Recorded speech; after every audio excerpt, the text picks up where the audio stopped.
بكرم آله وأصحابه كرام الفاتحة.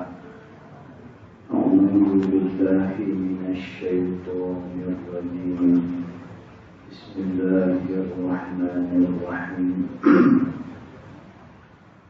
الحمد لله رب العالمين الرحمن الرحيم مالك يوم الدين. إياك نعبد وإياك نستعين اهدنا الصراط المستقيم صراط الذين أنعمت عليهم غير المغضوب عليهم ولا الضالين. السلام عليكم ورحمة الله وبركاته. الحمد لله والصلاة والسلام على رسول الله سيدنا محمد بن عبد الله وعلى آله وصحبه ومن والاه. أشهد ونشهد أن لا إله إلا الله وأشهد أن محمدا عبده ورسوله. اللهم فصل وسلم على سيدنا محمد عبدك ورسولك النبي الأمي وعلى آله وصحبه وبارك وسلم. ثم أقول رب اشرح لي صدري ويسر لي أمري واحلل عقدة من لساني يفقه قولي أما بعد. قال الله سبحانه وتعالى في تنزيله: يا أيها الذين آمنوا كتب عليكم الصيام كما كتب على الذين من قبلكم لعلكم تتقون. صدق الله العظيم. Alhamdulillah, pertama-tamanya kita merafakkan kesyukuran kehadiran Allah Subhanahu wa Ta'ala,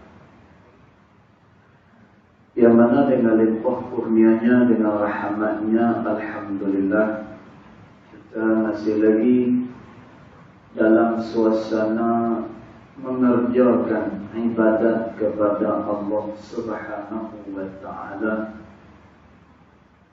yaitu kita masih dalam keadaan berpuasa, dan kita mohon pada Allah Subhanahu wa Ta'ala, mudah-mudahan puasa yang kita jalani ini ianya akan menepati sasaran dan menepati sebagaimana yang dikehendaki oleh Allah Subhanahu wa Ta'ala, yaitulah menjadikan manusia berpuasa itu orang yang bertakwa kepada Allah Subhanahu wa Ta'ala. Tuan-tuan dan puan dirahmati Allah sekalian, pagi ini kita tak baca kitab hikam. Kita akan baca kitab hikam nanti selepas raya lah, insya-Allah. Cuma pada pagi ini kita masih lagi nak menceritakan sekitar berkenaan dengan puasa,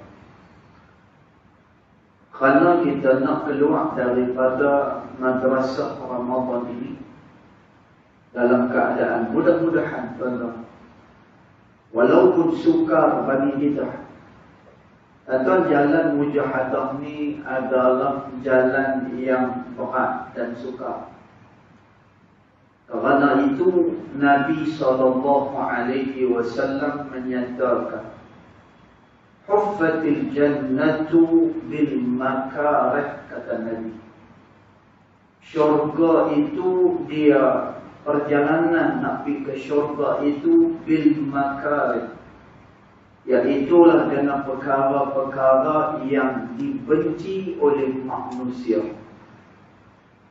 Nabi SAW kita tengok tuan-tuan, itu orang kekasih Allah Subhanahu wa Ta'ala, dan juga satu orang Nabi yang senantiasa ditolong, dibantu oleh Allah Subhanahu wa Ta'ala. Tuan, tapi kata Nabi SAW, laqad uzitu fillahi ma lam yu'za bihi ahad. Aku disakitkan pada jalan Allah Subhanahu wa Ta'ala ini dengan suatu kesakitan yang belum pernah dirasai oleh mana-mana makhluk Allah. Dan ini kata Nabi SAW, nak kata kat kita bahawa manusia akan senantiasa terus diuji oleh Allah Subhanahu wa Ta'ala. Yang mana kembali kepada Allah Subhanahu wa Ta'ala, maka dia akan berjaya. Yang mana berpegang teguh dengan tali Allah Subhanahu wa Ta'ala, maka dia akan berjaya.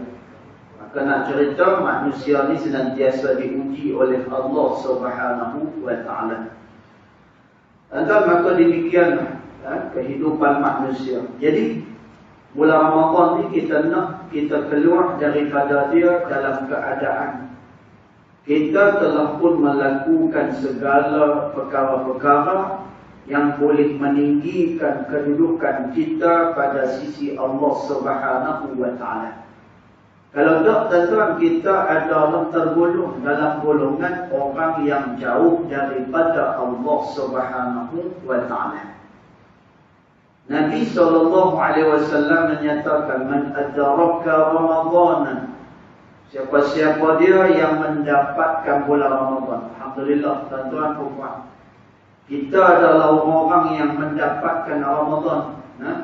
Dan juga hari ini dah separuh daripada Ramadan dah. Dan tuan muhasabah balik bagaimana keadaan kita menjalani bulan Ramadan.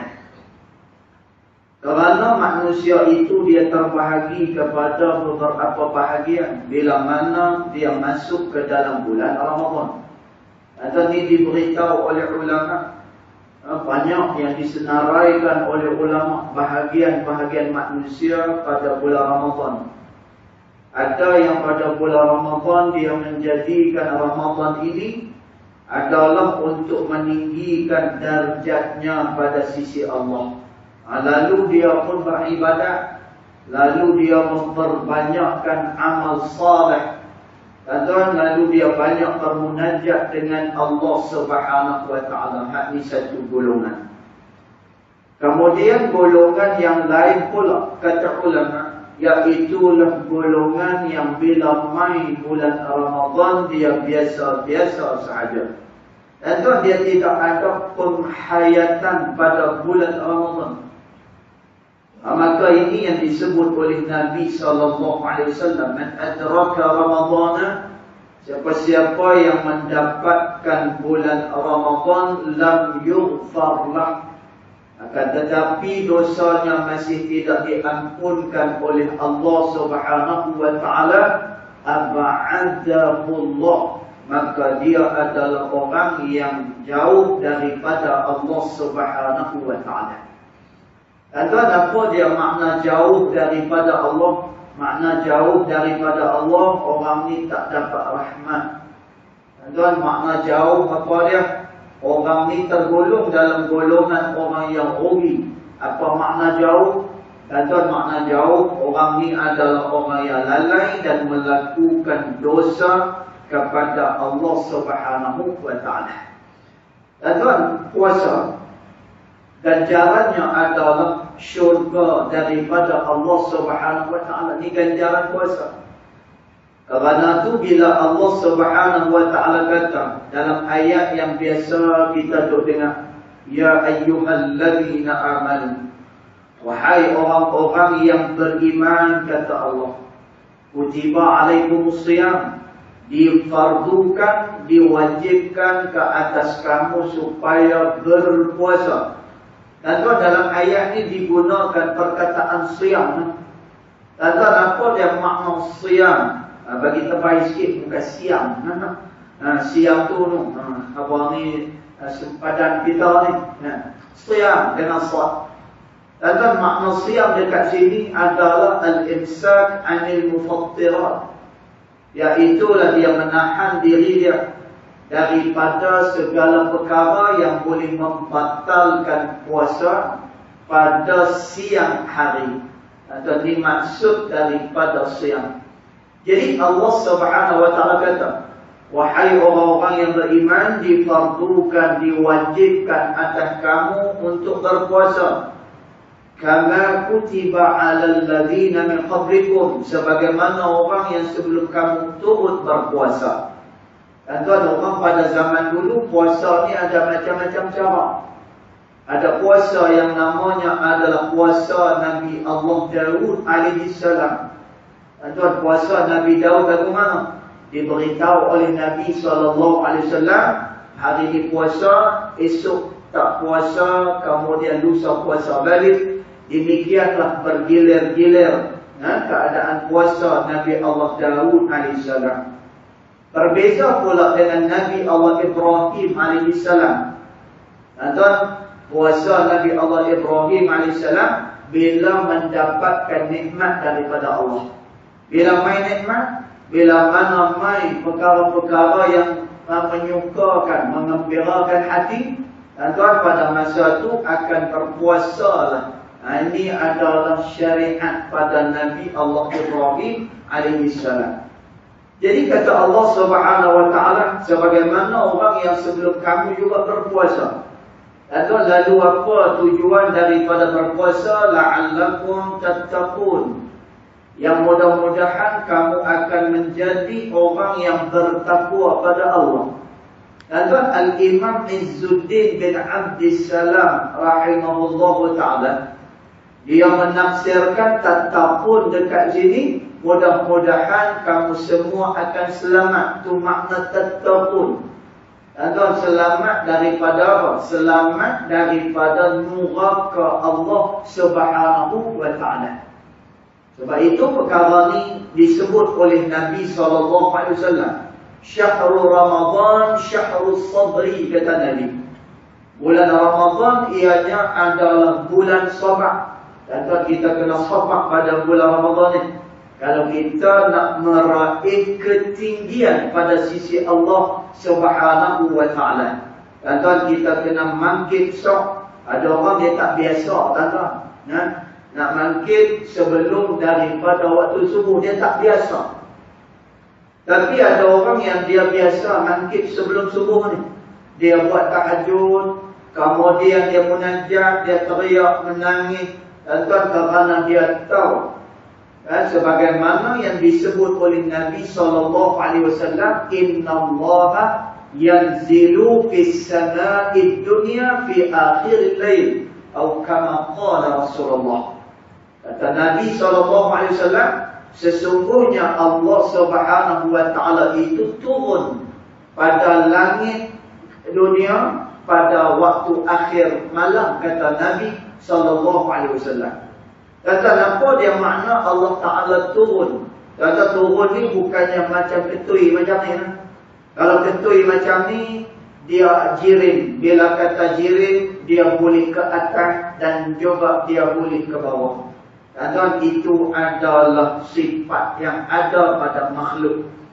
Allah Subhanahu wa ta'ala laisa kamitslihi syai'. Allah dia tidak pernah serupa dengan sesuatu apapun. Jadi ulama hadis menyatakan Allah Ta'ala turun ni maksudnya apa? Iaitulah aqrabur rahmah. Rahmat yang paling dekat kepada manusia. Dan kita mangkit sok pagi tadi itu adalah waktu yang mana sangat hampir kita dengan rahmat Allah Subhanahu wa ta'ala. Kerana itu ulama menyatakan pada bulan puasa ni, dan banyakkan berdoa kepada Allah Subhanahu wa ta'ala. Sebab kerana doa orang yang berpuasa itu mustajab pada Allah. Kata bukan senang. Kita nak dapat apa ni mustajab doa. Kalau nak kira dengan diri kita ni, memang doa kita tak makbul pada sisi Allah.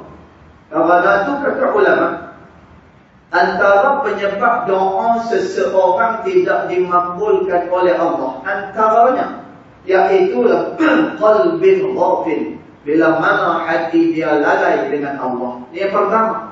Yang keduanya iaitulah aklul haram, bila mana dia memakan benda-benda yang diharamkan oleh Allah. Yang ketiganya, bila mana dia fi'lul ma'asi, bila mana dia melakukan maksiat pada Allah. Dan tiga perkara ni ada tak pada kita? Nah, yang pertama, qalbin ghafil, hati yang lalai dengan Allah Ta'ala.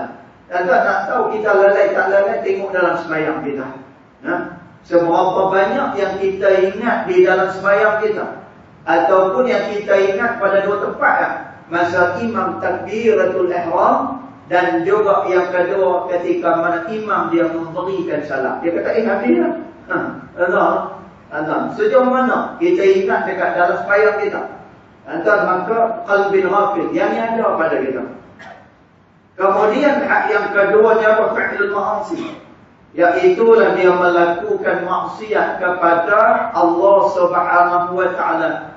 Tuan, kita ada melakukan maksiat, kita ada melakukan pelanggaran pada hak-hak Allah Subhanahu wa Ta'ala. Dan tuan, sebab itu kalaulah nak dibandingkan dengan diri kita ni, nampak macam doa tu payah nak dimakbulkan oleh Allah Subhanahu wa Ta'ala.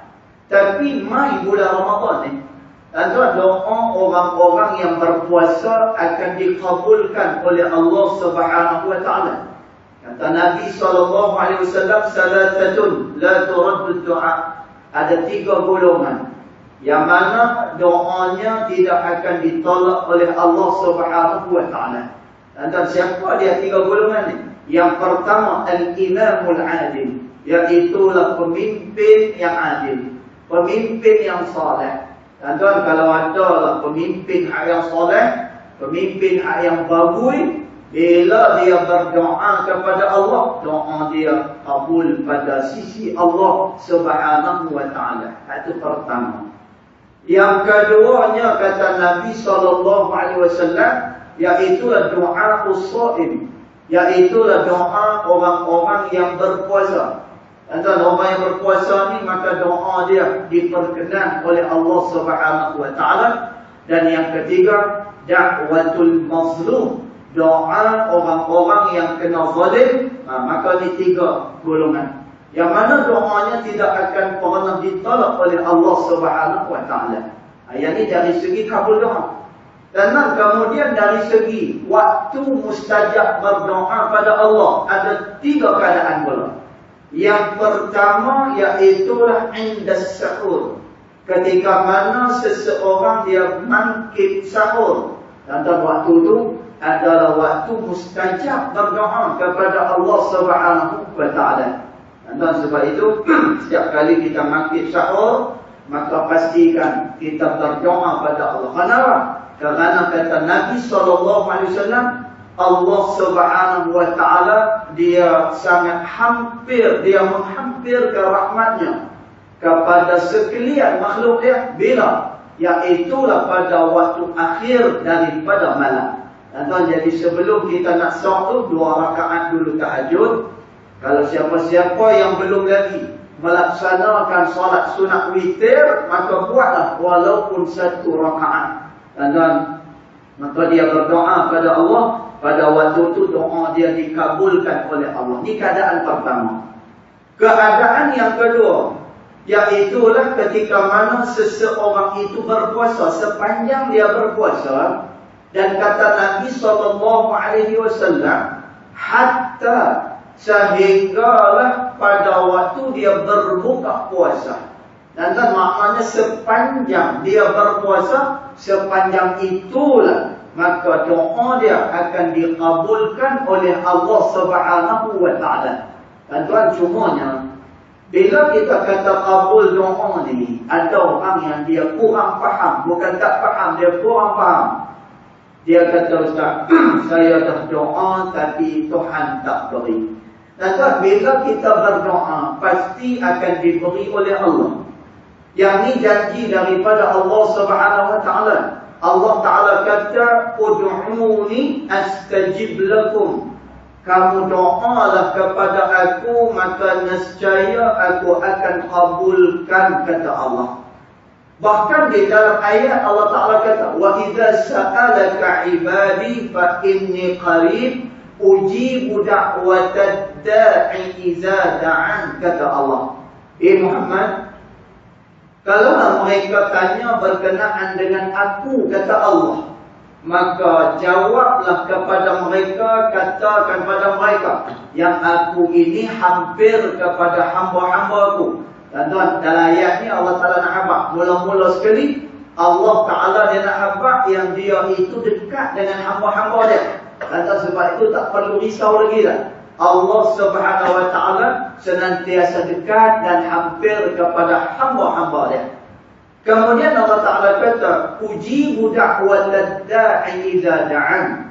Dan apabila hamba aku berdoa, maka nescaya doanya aku kabulkan, kata Allah. Tuan, Al-Imam Ibn Athaillah As-Sakandari rahimahullah ta'ala menyatakan, cara Allah Subhanahu Wa Ta'ala memakbulkan doa manusia adalah dengan beberapa cara. Yang pertama, bila dia minta, maka dikabulkan oleh Allah. Ini satu cara, ni kena faham. Bila doa satu orang seolah-olah macam tak dikabulkan oleh Allah, nampak macam orang ni dia tak bersungguh-sungguh dalam doa dia kepada Allah. Saya buat, dia dah cemui lah. Dia dah cemui lah. Saya minta hari-hari Ustaz, tapi tak dapat apa pun. Dan dapat. Allah Ta'ala kata, ud'uni astajib lakum. Doa pada aku, nescaya aku kabulkan, kata Allah. Bahkan kata Allah, aku dekat dengan hamba aku. Dan apabila dia berdoa, maka doanya pasti aku dengar, kata Allah. Tuan-tuan, tapi bila benda yang dia nak tu tak dapat, akhirnya menyebabkan dia berlemah longgai dalam berdoa pada Allah. Tuan-tuan, ulama menyatakan, siapa yang berdoa kepada Allah, pasti dan pasti bahawa doanya dikabulkan pada sisi Allah. Cuma cara Allah mengabulkan doa dengan beberapa cara. Yang pertama, bila dia minta dapat. Dan tuan, dia minta, ya Allah, murahkan rezeki saya. Dan tuan, Allah beri rezeki itu pada dia. Itu yang pertama. Yang keduanya, bila dia minta, ya Allah, murahkan rezeki aku. Dan tuan, dia jadi orang yang makin susah. Bukannya makin senang, dia makin susah. Dan tuan, pasal apa? Kerana Allah Subhanahu Wa Ta'ala nak beri yang terbaik kepada hamba dia, bukan apa yang kita minta. Dan tuan, kadang-kadang benda yang kita minta ni belum tentu baiknya. Kerana tu Allah Subhanahu Wa Ta'ala menyatakan, wallahu ya'lamu wa antum la ta'lamun. Dan tiba-tiba kita nak paksa Allah Ta'ala. Allah Ta'ala kata, dan Allah itu lebih mengetahui, sedangkan kamu tidak mengetahui apa-apa. Tuan-tuan, tiba-tiba dia nak kecewa bila Tuhan tak beri apa yang dia minta. Tiba-tiba dia nak paksa Allah Subhanahu Wa Ta'ala. Tak, maka kata ulama, apa yang dia minta kepada Allah, Allah Ta'ala akan beri melihat kepada kesesuaian pada dia. Dan dia minta murah rezeki, niat dia bagus. Niat dia bagus. Aku esok kalau aku kaya, esok ni boleh tolong orang. Aku esok ni kalau kaya ni boleh bantu orang ni, boleh bantu orang ni. Dan tiba-tiba tak jadi kaya pun. Niat baik. Padahal ada berapa banyak hadis-hadis Nabi SAW yang menyatakan, kalaulah niat seseorang itu benar, maka keinginannya akan ditunaikan oleh Allah Subhanahu Wa Ta'ala.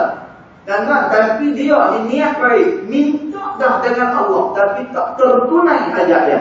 Dan pasal kerana dia berniat tu pada waktu tu, pada waktu dia tak dapat apa-apa lagi. Bila dah dapat esok, maka dia akan diuji oleh Allah Subhanahu Wa Ta'ala. Mungkin bila Allah Ta'ala tunaikan keinginan dia, dia akan jadi manusia kufur kepada Allah Subhanahu Wa Ta'ala. Tuan, sebab itu bila kita duduk ada dalam masjid, Bila kita berada dalam keadaan kita pegang tasbih, bila kita duduk dalam keadaan ibadat dengan Allah, kena pula Ramadan. Kena pula Ramadan. Kau naikkan iman pada Allah. Tuan-tuan, tapi kata Al-Imam Sulaiman Ad-Darani rahimahullah ta'ala. Tuan-tuan, ini perkataan yang sangat cantik. Dan benar apa yang dikatakan oleh Al-Imam Sulaiman Ad-Darani rahimahullah ta'ala. Kata Al-Imam Sulaiman Ad-Darani, seseorang yang beribadat pada Allah itu bagus, dia kata. Bagus sangat. Orang yang baca Al-Quran bagus. Orang yang berzikir bagus. Orang yang bersolawat bagus. Tapi kata Imam Sulaiman Ad-Darani, lebih bagus lagi, lebih elok lagi, kalaulah dia berhadapan dengan maksiat, maka dia dapat elok dengan batang tubuh dia akan maksiat yang berada di hadapan dia. Nah, sekarang ni kita duduk dalam masjid, ya lah boleh ya. Tak ada apa-apa ujian ni, duduk pun tenang, dekat dalam aircon. Tuan-tuan, jumpa Tuhan uji blackout, lepas tu tak ada aircon, ada kuliah pula. Dia mula duduk besar, apa boleh panas dia tak hangat-hangat, angkat ungkap balik rumah. Jadi kata Al-Imam Sulaiman Ad-Darani rahimahullah ta'ala macam tu. Orang yang beribadat itu bagus, tetapi lebih elok lagi kalau dia dapat mengelak dengan batang tubuh dia akan maksiat yang berada di hadapan dia. Jadi cara yang kedua, Allah Subhanahu wa ta'ala makbulkan doa manusia. Dia minta yang lain, diberikan yang lain oleh Allah Subhanahu wa ta'ala. Kemudian cara yang ketiga, dia minta dengan Allah Subhanahu wa ta'ala langsung tidak diberi oleh Allah. Dia minta A pun tak dapat, B pun dia tak dapat. Maknanya tak dapat apa-apa. Dan maka dia punya doa dia akan diberi oleh Allah nanti pada hari akhirat. Dan kenapa Allah Ta'ala tahu kita memerlukan pahala nanti pada hari akhirat. Dan sebab itu dalam Al-Quran, kalau kita buka dalam Al-Quran, ada satu surah yang nama surah itu adalah surah Al-A'raf. Tidak, ada satu surah namanya adalah surah Al-A'raf. Tuan-tuan, apa dia makna Al-A'raf ni? Makna Al-A'raf adalah orang yang duduk di tengah-tengah antara syurga dan juga neraka Allah Subhanahu wa ta'ala. Yang ni adalah golongan Al-A'raf. Dan disebutkan dalam riwayat, bila dia duduk di tengah-tengah ni, sat-sat Allah Ta'ala akan palingkan dia kepada syurga Allah. Tuan-tuan, bila dia pergi kepada syurga, dia minta dengan Allah, ya Allah, ya Allah, masukkanlah aku ke dalam syurga Engkau, ya Allah. Dan kemudian dia pun dipalingkan pula ke neraka. Masa dia tengok neraka, dia doa dengan Allah, ya Allah, jauhkan aku daripada azab Engkau, ya Allah. Dan orang yang duduk di Al-A'raf ni, nasib dia bergantung kepada amalan yang dia lakukan atas dunia. Kalaulah yang main itu dosa, dia akan masuk ke dalam neraka Allah Subhanahu wa ta'ala. Kalau yang main itu adalah pahala, maka dia masuk ke dalam syurga Allah Subhanahu wa ta'ala.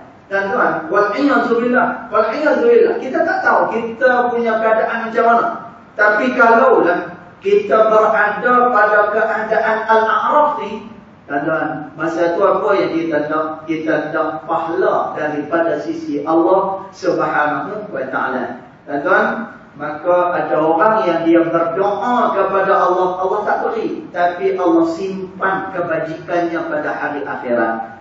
Kerana tu Nabi SAW menyatakan ini tentang orang yang berdoa pada Allah. Tuan-tuan, sebab itu jangan putus asa doa. Bila kita doa ni pasti dan pasti doa dia dimakbulkan oleh Allah Subhanahu wa ta'ala. Tuan-tuan, ulama beritahu, siapa-siapa yang berputus asa, Ini menunjukkan lemahnya imannya kepada Allah Subhanahu wa taala, lemahnya keyakinan dia kepada Allah Subhanahu wa taala. Dan tuan, apa yang berlaku dalam bulan Ramadan ni? Perang Badar. Dan dalam perang Badar ni semua orang tahu bahawa pasukan yang dipimpin oleh Nabi SAW cuma ada 300 orang. Sebahagian riwayat kata 313 orang. Dan tuan, nak lawan ni berapa punya ketumbukan pasukan perang.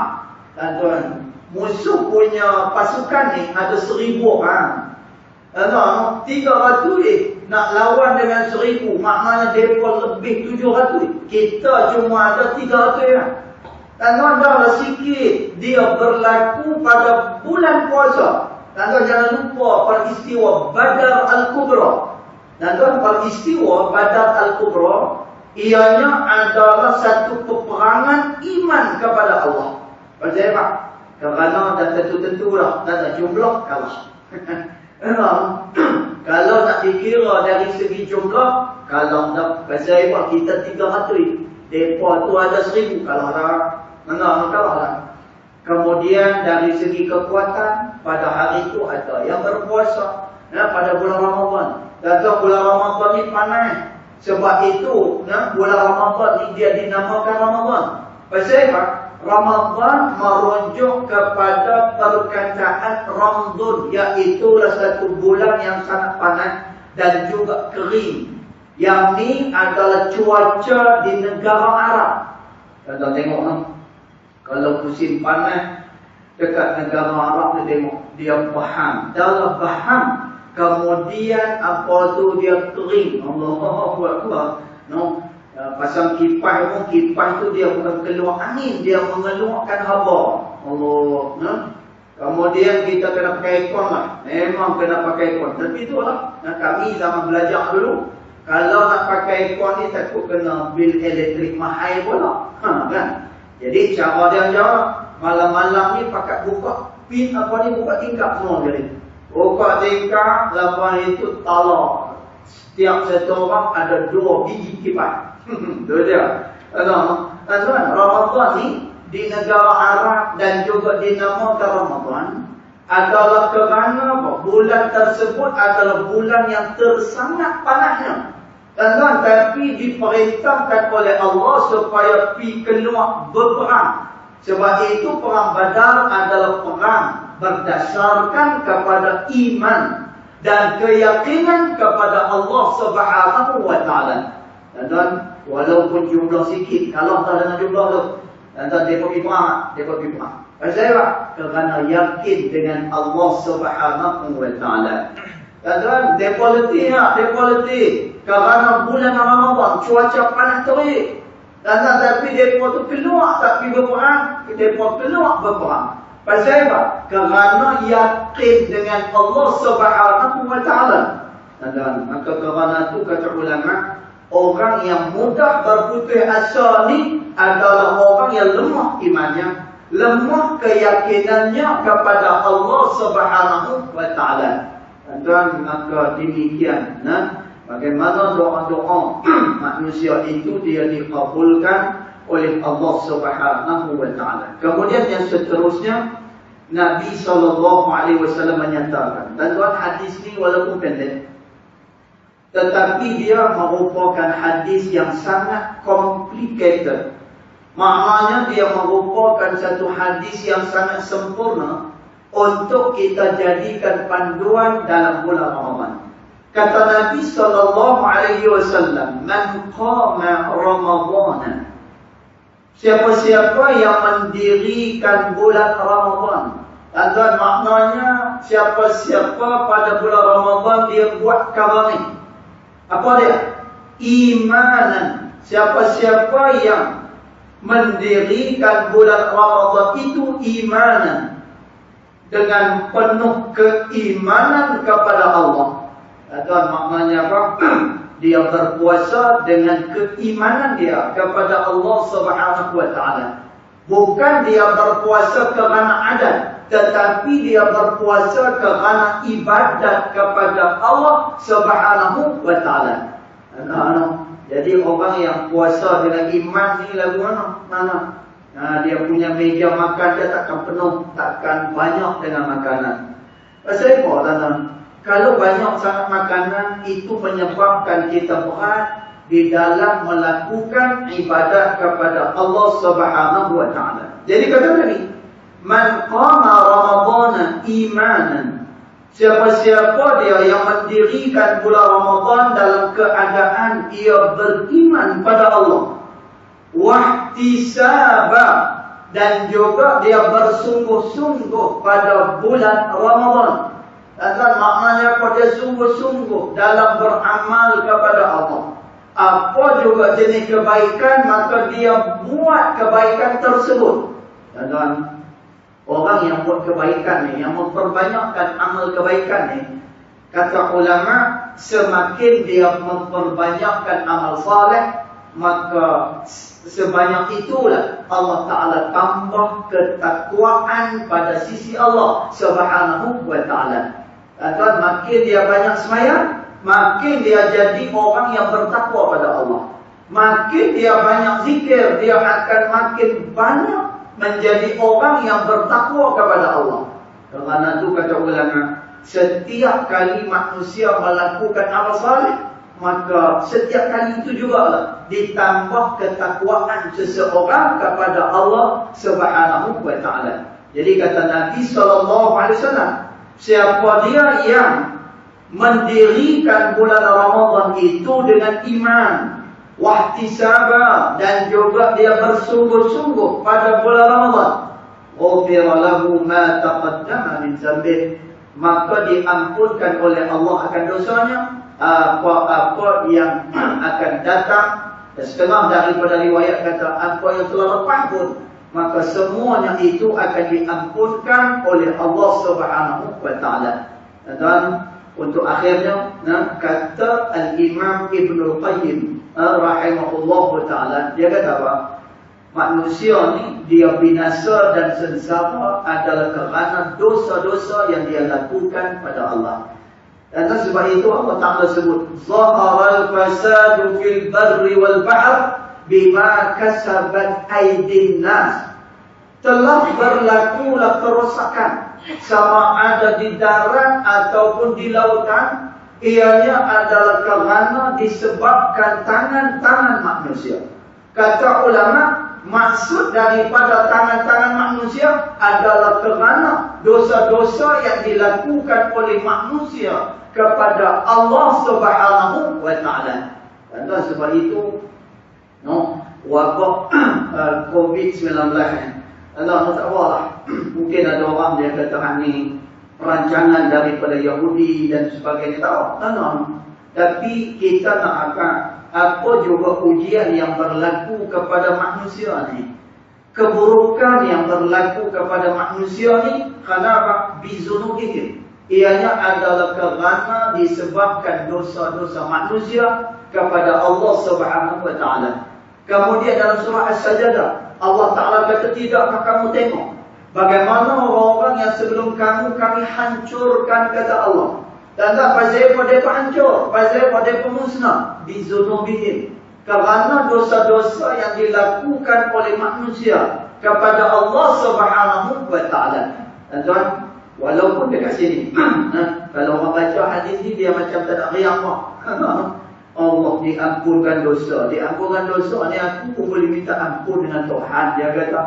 Dan tuan, besar sangat bila mana Allah Ta'ala ampun dosa kita. Ini besar sangat ni, nikmat yang terlalu besar. Kenapa? Bila orang tersebut diampunkan dosanya kepada Allah, maka jadilah dia manusia yang baik, manusia yang selalu dirahmati dan diridai. Berbanding dengan manusia yang berdosa, maka dia akan binasa lalu dihancurkan oleh Allah Subhanahu wa ta'ala. Jadi cukup setakat tu. Mudah-mudahan kita menjalani ibadah puasa ini dengan iman dan wahtisabah, iaitu dengan penuh keimanan dan bersungguh-sungguh pada bulan Ramadan ini. Mudah-mudahan kita keluar daripada bulan Ramadan ini sebagaimana yang dinyatakan oleh Allah, kita menjadi orang yang bertakwa dan dilepaskan daripada azab neraka Allah Subhanahu wa taala. Jadi urus kata